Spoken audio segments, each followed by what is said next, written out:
August 15 నుంచి ఏపీలో ఉచిత బస్సు పథకం అమలు కాబోతోంది. ఏపీ మహిళలందరికీ ఉచిత ప్రయాణం కల్పిస్తామన్నారు మంత్రి మండిపల్లి రాంప్రసాద్. ఈ పథకం పేదలకు ఎంతో ఉపయోగపడుతుందన్నారు. టెక్నికల్ కారణాలతోనే సప్తగిరి సర్వీసుల్లో ఈ స్కీమ్ పెట్టలేదన్నారు.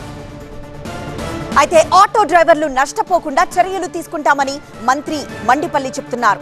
ఇంకా ఆయన ఏమన్నారు మా సీనియర్ కరెస్పాండెంట్ రాజు ద్వారా తెలుసుకుందాం.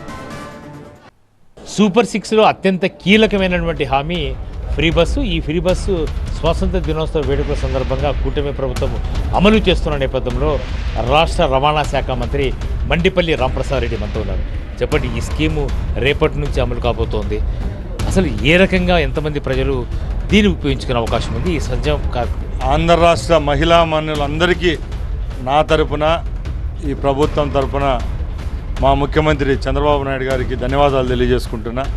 ఎందుకంటే ఈరోజు ట్రాన్స్పోర్ట్ మినిస్టర్గా ఉండడం, నా సమక్షంలో నేను మంత్రిగా పదవీ కాలంలో ఉన్నప్పుడు ఇంత మహోన్నతమైన కార్యక్రమాన్ని శ్రీకారం చుట్టడం కూడా నాకు నా పునర్జన్మ సుకృతంగా భావిస్తున్నా. ముఖ్యంగా ఫ్రీ బస్ అనేది ఏదో కొన్ని సెగ్మెంట్లకు నిర్దేశించింది కాదు. రాష్ట్రంలో జన్మించిన అంటే అథెంటికేషన్ కార్డు ఉన్న ప్రతి ఒక్క మహిళకు చెందుతుంది. పుట్టిన బిడ్డ నుంచి వృద్ధురాలు వరకు రాష్ట్రంలో ఉన్న సుమారు 8,400 బస్సుల్లో ఈ అవకాశాన్ని సద్వినియోగం చేసుకునేదానికి అవకాశం ఉంది. కాబట్టి ఉండే పథకాల్లో అన్నిటికంటే చాలా మహోన్నతమైన పథకం ఇది. ఫ్రీ బస్ ఇంప్లిమెంట్ చేయడం ద్వారా ఖచ్చితంగా ఆటో వాళ్ళకు సమస్య ఏర్పడుతుంది, వాళ్ళు ఉపాధి మీద వేటుపడే అవకాశం ఉంటుంది అనేది ఒక ప్రధానమైన డిమాండ్ తెర మీదకి వస్తుంది. అంటే ప్రభుత్వం దీన్ని అధిగమించేందుకు ఏం చర్యలు తీసుకోబోతుంది? మీ అందరికీ తెలుసు, గత 2 రోజులు అంటే నిన్న మొన్న ముఖ్యమంత్రి గారు ఏపీఎస్ఆర్టీసీ అలాగే ట్రాన్స్పోర్ట్ డిపార్ట్మెంట్ అధికారులతో ఉన్నత స్థాయి సమావేశం ఏర్పాటు చేయడం జరిగింది. ఈ పరిణామం ముందే ఊహించాం కాబట్టి వాళ్ళ కోసం కూడా వచ్చే 20 రోజుల్లోనే ఒక మహోత్తరమైన కార్యక్రమంతో ముందుకు వస్తున్నాం. ఎవరైతే ఈ ఉచిత ప్రయాణం వల్ల కొంచెం సమస్య ఎదుర్కొంటారో ఆ సెగ్మెంట్లో ఆటో వాళ్ళు ఉన్నారు కాబట్టి వాళ్ళకు కూడా ఏ విధమైన జరగకుండా నష్ట నివారణ చర్యగా ఒక మంచి స్కీమును తీసుకొని వస్తామని తెలియజేసుకుంటాం. సప్తగిరి బస్సులు కానీ తిరుపతి నుంచి తిరుమలకి వెళ్ళే ప్రయాణికులకు కానీ ఇలాంటి వాళ్ళకి ఈ స్కీమ్ వర్తించదు అన్నది అపోహన లేదంటే వాస్తవమే?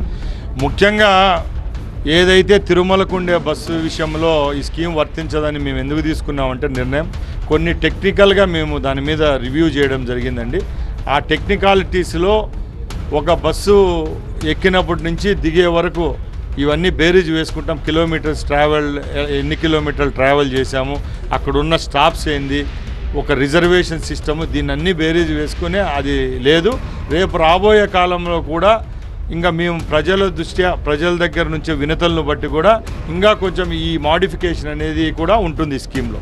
కూటమి ప్రభుత్వం సూపర్ 6లో భాగంగా ఇచ్చిన అన్ని హామీలను నెరవేర్చుకుంటుంది. ఇందులో భాగంగానే అత్యంత కీలకమైనటువంటి హామీ ఫ్రీ బస్సు. ఈ ఫ్రీ బస్ ద్వారా ఖచ్చితంగా రాష్ట్రంలో మహిళల ఆక్యుపెన్సీ రేషియో ఖచ్చితంగా పెరిగే అవకాశం ఉంది. ఎందుకంటే ఇప్పటికే 35% ప్రయాణం ఆడవాళ్ళు చేస్తున్నారు. మహిళల సంఖ్య మరింత పెరిగే అవకాశం ఉంది. అందుకు తగ్గట్టుగా ప్రయాణం చేసే వారి సంఖ్యకు తగ్గట్టుగానే ఆర్టీసీ బస్సుల సంఖ్య కూడా పెరిగే అవకాశం ఉందంటున్నారు రాష్ట్ర మంత్రి మండిపల్లి రాంప్రసాద్. కెమెరా పర్సన్ జగదీష్తో రాజు టీవీ తిరుపతి నుంచి.